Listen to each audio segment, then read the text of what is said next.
Di mata orang lain, ini hanyalah sekotak susu. Tapi di matanya inilah kunci untuk kabur. Ia mengupasnya, mengeluarkan bagian film tipis, dan mengeluarkan film tipis ini lalu dibersihkan. Saat akan keluar, diam-diam menempelkannya di kunci rahasia sel. Jadi pada saat penjaga menekan kode tersebut, jarinya ikut menekan 4 tombol itu. Sekali lagi ia melambaikan film itu. Dia mendapat 4 angka. Jadi, mungkin ada 24 kunci kombinasi. Selanjutnya adalah mencoba kata sandi. Tapi bagaimana cara menyentuh kunci ini? Dia meremas kertas toilet menjadi bola-bola kecil.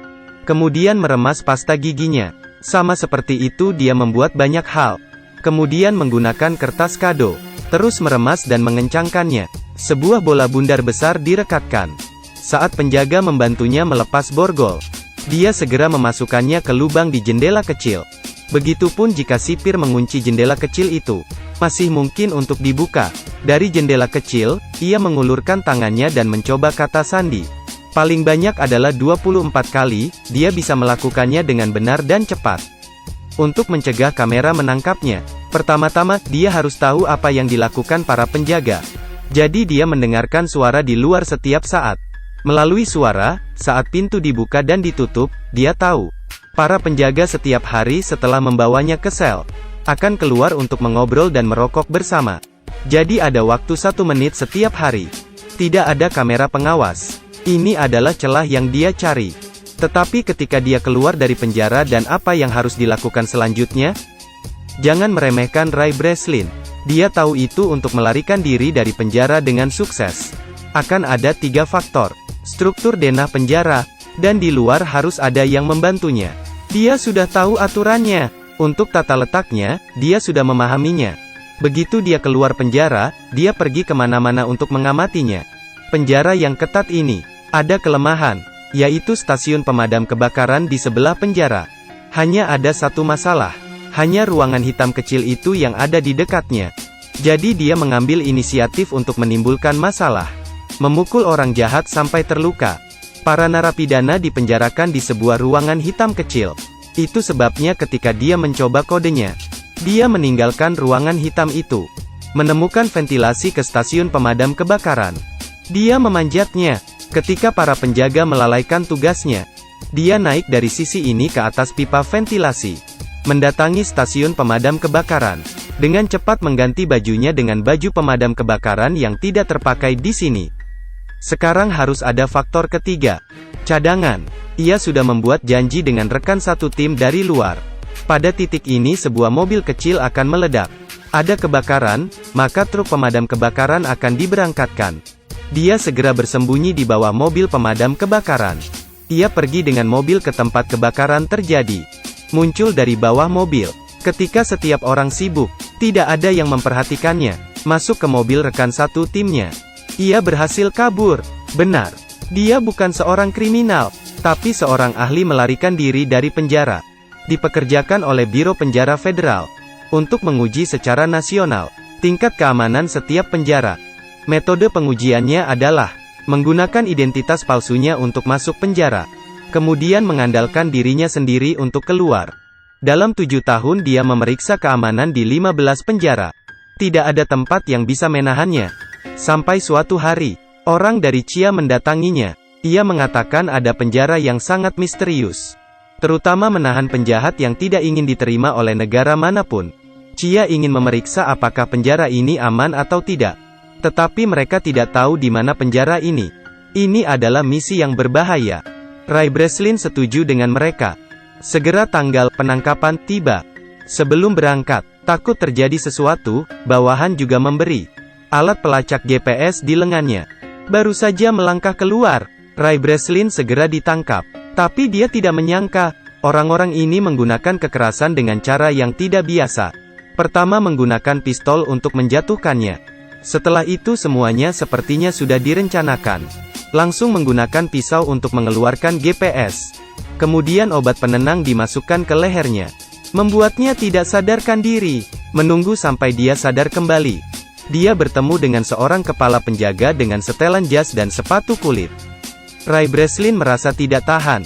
Dia berkata bahwa itu terlalu kejam, dia tidak bisa melakukannya. Kemudian memberi isyarat bahwa Sari meminta sipir untuk membebaskannya. Tanpa diduga sipir tidak menyadarinya sedikit pun. Masih menahannya. Ternyata kepala polisi itu bersama satu orang. Ingin merencanakan dan menyakiti Ray Breslin. Ingin menahan Ray Breslin di sini. Terkunci seumur hidup. Ini adalah penjara paling ketat di dunia. Sel setiap orang terbuat dari kaca temper. Narapidana yang ke toilet juga bisa melihat dengan jelas. Tidak perlu menyebutkan tindakan kecil apapun. Sel itu dibangun di udara. Metode penggalian tradisional sama sekali tidak bisa dilakukan. Di ruangan tertutup 100%. Tidak ada yang bisa menyentuh sinar matahari. Jumlah penjaga penjara beberapa kali lebih banyak dari jumlah narapidana. Semuanya bersenjata lengkap. Topeng itu mencegah mereka berbicara dengan penjahat. Ini untuk menghindari tindakan komunikasi pribadi. Penjara ini memiliki ratusan ribu kamera. Ada juga kamera berbentuk lingkaran. Bergerak kapan saja. Dapat melihat siapapun yang diinginkannya. Tapi sel ini bahkan lebih menakutkan. Selalu menyalakan lampu yang sangat terang. Jika pernah dipenjara di sini, matamu tidak akan terbuka. Bahkan lebih panas dari sauna. Ini benar-benar penderitaan. Ray Breslin melihat penderitaan di sini. Mencoba mengamati struktur sel. Menghitung cara untuk memecahkannya. Menunggu dia memikirkannya. Dia kelelahan dengan hipoglikemia karena kehilangan darah dan dehidrasi. Tapi dia masih menemukan celah yang dia inginkan. Tidak salah, itu adalah paku keling di lantai. Dia punya rencana. Pembobolan penjara tidak bisa tanpa asisten. Aturan lama, pertama adalah mencari teman baru. Tidak perlu menunggu Ray Breslin tersenyum. Ada seseorang yang datang untuk berteman dengannya lebih dulu. Rekan satu timnya adalah tangan yang berotot. Namanya adalah Emil. Dia sepertinya telah melihat keberanian Ray Breslin dengan jelas. Begitu dia tiba, dia bertanya apakah dia membutuhkan bantuan. Ray bilang dia ingin sepotong logam. Emil mengatakan ini tidak mungkin. Ray berkata jika kamu tidak memberiku, aku tidak akan berteman denganmu. Jadi Emil tidak punya pilihan selain masuk ke ruang interogasi. Dengan panik mengejek sipir di sana. Kepala penjara marah. Meminta penjaga menghukumnya dengan siksaan air. Mereka mengambil selang untuk menuangkan air ke mulut Emil. 10 detik kemudian, dia hampir tenggelam. Tapi sekarang dia mendapatkan apa yang dimiliki ruang interogasi. Mengambil tutup lubang. Setelah selesai, dia menyerahkan tutup itu kepada Ray. Ray menganggapnya sangat hebat. Jadi dia bercerita tentang identitasnya sebagai kepala penjara. Dan juga menceritakan pengamatannya, pemahamannya. Ternyata dia tahu, konstruksi di dalam sel sebagian besar lurus ke atas. Bisa dikatakan, sangat mungkin ada tanah. Selanjutnya, suara air terdengar di bawah sel. Dia berspekulasi bahwa ada pipa air di sana. Ini pastinya adalah jalan keluar. Kemudian mereka harus kembali ke sel. Setelah perencanaan, segera mulailah ia mengambil tindakan. Emil bertanggung jawab untuk memulai perang. Ray mencengkeram sepotong roti di tangannya. Dengan sangat cepat petugas datang. Mereka semua dibawa ke sel dengan cahaya terang. Baru saja masuk, Ray segera membuka tutup yang diberikan Emil padanya. Pantulan cahaya yang kuat, bersinar di paku keling. Tunggu sebentar, mengapa hal ini sangat bercahaya? Ternyata dia pernah memolesnya dengan pasta gigi sebelumnya. 10 detik kemudian, 100 derajat Celcius menyebabkan tiang mengembang sebesar 0,03 cm3. Segera muncul, Ray dengan cepat menariknya keluar. Kemudian melakukan hal yang sama dengan 3 kancing lainnya.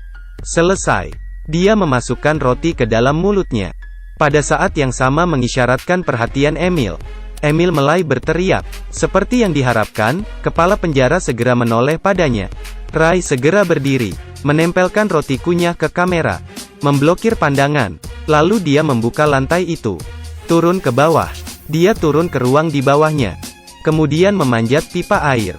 Menunggu dia naik ke puncak. Membuka penutupnya. Keluar. Dia sangat terkejut dan tercengang. Ini tidak di bawah tanah seperti yang dia duga. Tapi itu adalah samudera yang tak terbatas. Dia berada di dek kapal tanker raksasa. Selain itu, ada penjaga di mana-mana. Kabur ke laut? Tidak mungkin kabur. Dia hanya bisa kembali. Padahal mereka sudah tahu lokasinya. Tapi dia pada dasarnya tidak bisa memikirkan cara untuk melarikan diri. Terkurung di tengah laut. Sangat sulit untuk terbang. Ini adalah sebuah pikiran yang dangkal. Kepala penjara menemukan paku keling. Menemukan upaya melarikan diri oleh Ray Breslin. Memulai penyiksaan untuk mengasingkannya. Dia baru saja pergi tidur. Para penjaga segera mengetuk jendela dan mencegahnya tidur. Menunggu sampai dia sangat lelah sampai dia pingsan. Para penjaga datang untuk memukulinya lagi. Memukulnya sampai dia sadar kembali. Alhasil, setiap hari Ray Breslin selalu dalam keadaan koma. Setelah sedikit nafas, dia pingsan. Tidak lama setelah itu, ia perlu pergi ke dokter. Setelah pemeriksaan, dokter mendecakkan lidahnya. Tapi meski begitu, Ray Breslin masih tidak mudah dikalahkan. Menunggu sampai mereka berhenti menyiksa. Dia terus memikirkan cara. Setiap hari dia makan nasi. Di atas meja makan. Dia selalu diam-diam menciptakan alat untuk melarikan diri dari penjara. 2 lensa kaca, pulpen, selembar kertas karton keras. Dicolokkan kembali ke tabung kaca. Benda-benda yang baru dibuat ini disebut kaca heksagonal, khusus digunakan untuk pengukuran arah. Kemudian mereka membawa seorang rekan baru. Dia berpura-pura berurusan dengan kepala sipir. Sebagai imbalan untuk naik ke dek. Tiba di atas dek. Segera gunakan kaca heksagonal Ray untuk menentukan arah. Ketika Ray Breslin mendapatkan nomornya, ia langsung melihat bahwa kapal itu berada di daerah yang tidak berangin. Dia mengamati bahwa tutup saluran berlawanan arah jarum jam. Jadi mereka ada di belahan bumi utara. Berdasarkan penilaian iklim sedang yang lembab, kemungkinan besar ini adalah pantai Maroko di Afrika. Langkah selanjutnya adalah menemukan seseorang untuk membantunya menyebarkan berita. Ray langsung teringat pada dokter yang wajahnya selalu menunjukkan ekspresi tidak senang. Jadi dia menyuruh Emil untuk menikamnya. Kemudian pergi ke dokter untuk menjahit lukanya. Berpura-pura sakit sesekali. Mendatangi dokter untuk muntah. Tentunya ini membuat dokter akan merasa sangat tertekan. Mengungkap identitas aslinya kepada dokter. Memintanya untuk memeriksanya sedikit. Tak lama kemudian, hati nurani sang dokter pun terganggu. Membuat keputusan untuk membantunya melarikan diri dari penjara. Dia memperkenalkan perpustakaan mereka kepadanya. Menyerahkannya ke bawahan Emil. Semuanya diatur dengan baik. Akhirnya waktu untuk melarikan diri telah tiba. Saat larut malam, kepala penjara melihat Ray Breslin menabrak dinding. Dia menguping sinyal yang sedang diketik Ray.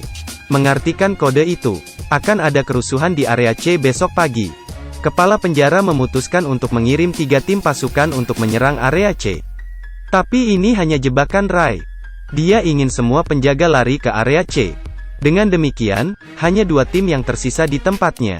Kerusuhan yang sebenarnya dimulai. Rekan tim memulai kekacauan. Kedua geng itu mulai berkelahi. Para prajurit di atas mengarahkan senjatanya ke bawah. Tapi Ray diam-diam pergi ke depan dan menyelinap. Kemudian memanjat tangga. Mengikuti jalur pipa untuk naik ke dek. Siapa yang tahu pintu tersebut menggunakan kunci elektrik. Tidak bisa terbuka bahkan ketika dia menggunakan kekuatannya. Ray Breslin memutuskan untuk pergi memutuskan aliran listrik. Dan itu berarti dia harus turun. Dia tidak punya pilihan lain. Turun ke ruang listrik. Saat dia sedang mengontrol komputer untuk mematikan sirkuit. Seperti yang diharapkan, Emil bisa membuka pintu. Dia akhirnya bisa naik ke kapal. Pesawat yang dipesan juga tiba tepat waktu. Saat dia mendekati pesawat, musuh juga masuk. Emil tidak bisa pergi, karena pria itu belum muncul. Jadi dia mengambil senjata. Tatapannya berubah menjadi kejam. Pria legendaris ini, dalam sekejap menjadi senjata pembunuh berdarah dingin. Di sisi lain, sipir memblokir Ray di ruang listrik. Dia sama sekali tidak terburu-buru. Karena Ray Breslin seperti ikan di jaring. Tapi yang aneh adalah, dia tidak bisa menemukan Ray dimanapun. Saat ini, bawahan telah memulihkan arus listrik. Dia tiba-tiba mendengar, tangki air mulai menyiram air secara otomatis. Senyumnya berangsur-angsur memudar. Dia lupa langkah penting ini. Ray Breslin memang ada di tangki air. Tangki air baru saja dibilas. Dia segera hanyut ke dasar laut. Ray muncul ke permukaan. Emil melihatnya di saat yang tepat. Turun dan menjemput dia. Sipir juga telah mencapai dek. Ray Breslin ditemukan berdiri di atas tangga. Langsung mengarahkan pistol ke arahnya. Hidup mati dalam sekejap. Melihat Emil melempar pistol, Ray Breslin menggenggam erat. Dengan segera menembak. Tangki minyak di bawahnya. Kepala penjara menunduk dan melihat. Kata "kurang ajar" belum diucapkan. Secara bertahap lenyap di lautan api. Beberapa waktu kemudian, mereka pergi ke pantai di Afrika. Seseorang datang menemui Emil. Gadis ini adalah orang yang sama, yang menyuruh Ray sebelumnya. Ternyata dia adalah putri Emil. Alasan mengeluarkan uang untuk mengundangnya datang. Karena dia ingin membantu ayahnya melarikan diri dari penjara. Itu sebabnya ketika dia baru saja masuk sel, Emil mendatanginya untuk bekerja sama. Semua sudah direncanakan. Ray Breslin tersenyum lembut seolah tidak ada apa-apa. Hal yang sangat menyebalkan yang benar-benar ingin dia temukan adalah pria yang bekerja sama merencanakannya hal jahat ini. Beberapa hari kemudian, orang yang jahat ini bangun, menemukan dirinya terkunci dalam sebuah wadah. Dan kontainer ini duduk di atas kapal kargo raksasa, menunggu kapal berlabuh. Dia pasti sangat terkejut. Akhirnya Ray Breslin berhasil kabur. Setelah menonton legenda kabur dari penjara bersama bintang berotot, akhirnya saya merasa tidak bisa berbicara banyak. Memang, pengetahuan adalah kekuatan.